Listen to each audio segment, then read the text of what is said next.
Hello everyone, good evening. You're watching Awaz News. I'm Kubrali, bringing you today's latest top stories of Canada. Toronto police are appealing for information as they work to identify the next of kin of an unhoused man who was attacked in Nathan Phillips Square in late August and died days later. The incident happened just after 6 a.m. on August 31st. Investigators have said that it was part of a series of violent robberies targeting vulnerable people. Police previously said that a male was sleeping on a bench in the area when he was approached by an unknown number of suspects and violently assaulted and provoked by one of them who was armed with a hammer. The victim managed to escape and flee the area. He attended a hospital with serious injuries and was released, they said. Investigators said the suspects meanwhile fled the area. The same male who has been identified by police as 62-year-old Joseph Eric Aubin was found outside without vital signs on September 4th. Life-saving measures were performed, but he succumbed to his injuries at the scene. Aubin is Toronto's 29th homicide victim of the year. On September 15, Isaiah Byers, 20, of Toronto, and 12-year-old male youth who cannot be identified under the provisions of Youth Criminal Justice Act were arrested and charged with second-degree murder. Police said the two suspects were both on release orders at the time of the arrest. Initial investigators withheld Aubin's identity as they efforted to find his closest living relative. Vehicles today are safer than ever with systems designed to keep you in your lane, control your speed, and prevent crashes. However, these added safety features are making cars more expensive in repair, increasing the chances of your vehicle being written off after a crash. One Ontario woman said she was shocked when her car was involved in a minor fender bender and was written off instead of being repaired. Riley Joseph told Awaz News, "It was in August when the driver ran into the back of her 2020 Jaguar E-Pace. The rear bumper was damaged, but she said the car did not appear to have major issues, so she decided to take it to the body shop to get a quote for the repairs. The first quote was $4,000, but he told me once he put it up on the hoist, they may find more damage underneath," Riley Joseph said. She was then quoted for $8,000, and after the insurance adjuster checked the car, she said she was told it could actually be as much as $15,000. Despite her Jaguar only being 5 years old, with 75,000 kilometers, Riley Joseph said her insurance company eventually told her it would be written off and she would receive a check for $26,000. "I was like, this is ridiculous. The airbags didn't go off," she said. There is no extensive damage. There is no damage to the frame or anything like that. I thought this doesn't make sense. Riley Joseph's insurance is with Equilon. When CTV News contacted the company on her behalf, a spokesperson said in a statement, "Due to privacy issue reasons, we can't discuss the specifics of any claim, but we always work closely with our broker partners to ensure that our insureds understand their coverage and have purchased adequate coverage for their individual needs." According to the Automotive Industries Association of Canada, a group of representatives, those who work in the collision and mechanical sectors, cars are being deemed a total loss more often as parts cost more and there are delays to get them. Repairs have also increased in price, as have rental car costs. However, Clean said the main reason more write-offs are happening is the complex safety systems cars now tend to come with, which use cameras, radars, and sensors. Riley Joseph said she's frustrated because she still owes more for the car than what she is being offered. However, she said the insurance company is moving ahead with plans to write off the SUV, even though she feels it should be repaired. "Honestly, I don't think there is a reason for my car to be written off, so I would like it to be fixed," she said. Home prices in and around Toronto have slipped this year, with the housing market getting off to a slower than expected start, according to a recent Royal LePage report on Canadian housing trends. The Royal LePage Q3 2025 home price update and market forecast, which was released Wednesday, found the surplus of inventory is putting buyers in a good spot, with sales slowly trending upwards in the last few months. The decline of both home prices and borrowing rates is putting previously sidelined buyers in an empowering place, said Royal LePage broker Sean Ziegelstein. In the city of Toronto, the average home price slipped 4.6% in the same period. When it comes to difference in prices between homes and condos in the GTA versus Toronto, Ziegelstein said it's all about affordability. A lot of people have gone out of the city core in order to purchase larger properties or more single-family homes, he said. Once they are getting into the city and they're looking at average prices, we are seeing affordability coming back.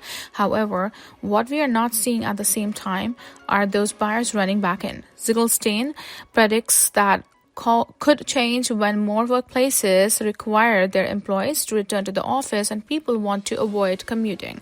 As for the rest of the year, Ziegelstein suspects the declining trend will continue through the fall and policy reform will be needed before activity eventually spikes again. Royal LePage predicts the aggregate prices of homes in the GTA will decline 3% in the final quarter of the year compared to the same time last year. When it comes to the rest of Canada, the aggregate price of the home in the Greater Montreal went up 4.9% year over year, while Greater Vancouver's market fared similarly to Toronto's with a 3.1% decline in the third quarter.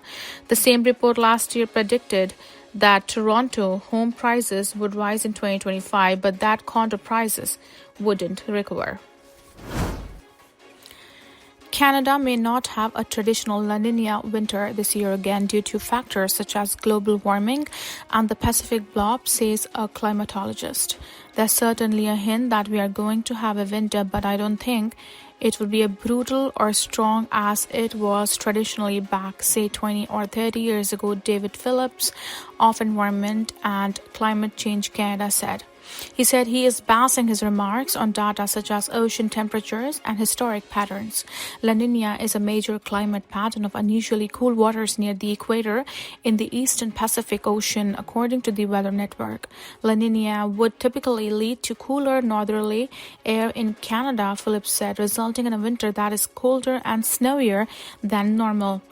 A La Nina winter often means colder conditions in Western Canada, Phillips said. Eastern parts of the country, meanwhile, will usually see a mixed bag of weather, including snow and freezing rain, he added. Areas along the west coast and near the Great Lakes would typically have wetter conditions because of La Nina, the Weather Network reported. In addition, the Atlantic hurricane season would be more intense, according to the news outlet. But over the past decade, winters have been milder than usual, even during La Nina events, Phillips said. Canadian winters, on average nationwide, have been 3.7 Celsius warmer than normal since 1948, according to the Environment and Climate Change Canada. Climate change has been a major factor behind the weather, Phillips added. What's more, La Nina is currently weak, he said, which means its impact may not be as strong.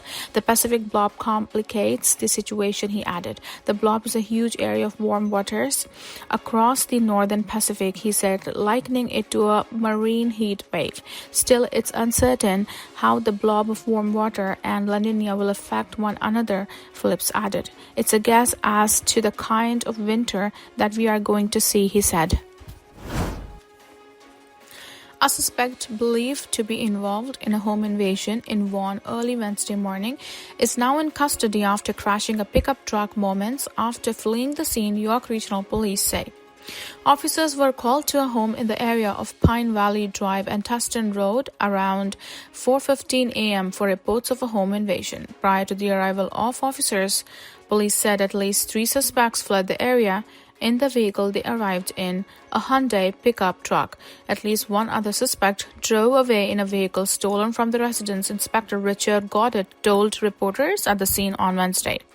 A short time later, the Hyundai pickup truck was involved in a serious single-vehicle crash near Tustin Road and City View Boulevard. The driver, a male youth, suffered serious non-life-threatening injuries and was taken to hospital for treatment. Police allege that 2 other occupants from the truck fled the area on foot, and the members of the K9 unit were called in to locate them. Police have not yet been able to locate the outstanding suspects. The driver of the truck, who suffered a serious leg injury, is facing charges in connection with the incident, police added.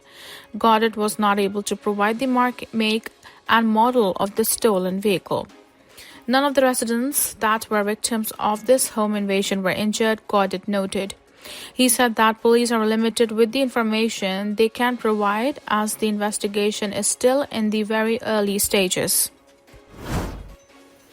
Dmitry Nunakis wanted to show his support for the Toronto Blue Jays, so he drew the team's logo through his plane's flight path over parts of Nova Scotia. Departing from Halifax Standard International Airport at around 11:30 a.m.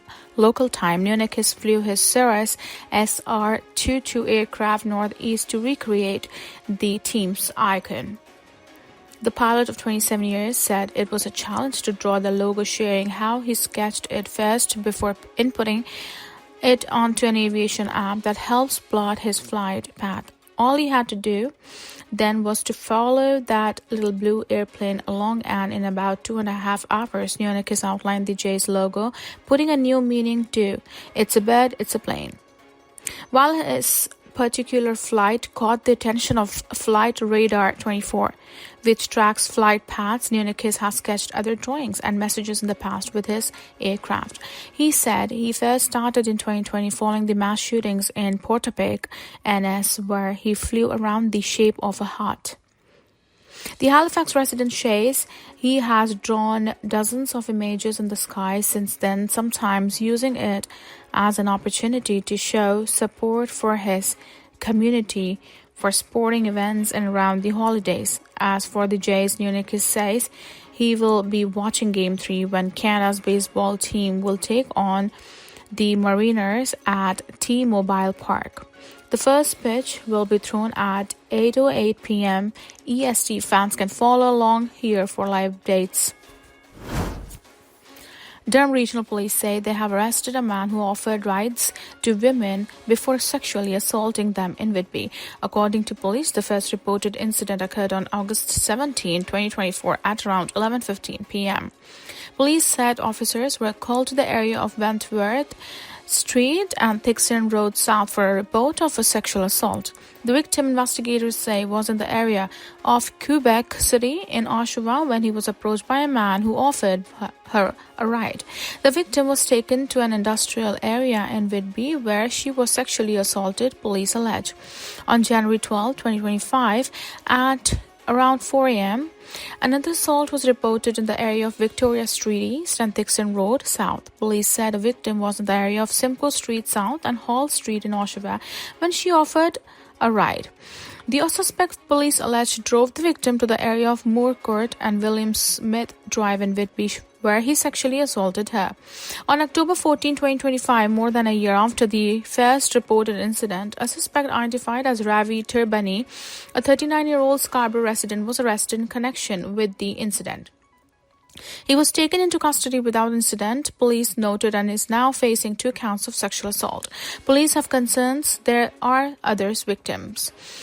Police said in a news release issued Wednesday. A photo of the suspect and the suspect vehicle have now been released. Police said anyone with the information about the case can contact Constable Soto of the Special Victims Unit at 1-888-579-1520 extension 5676. Anonymous tips can be sent to Durham Regional Crime Stoppers at 1-800-222-TIPS or online at www.durhamregionalcrimestoppers.ca. Thank you for watching Awaz News. This is Kubra Ali. I'll see you tomorrow again. Have a wonderful evening.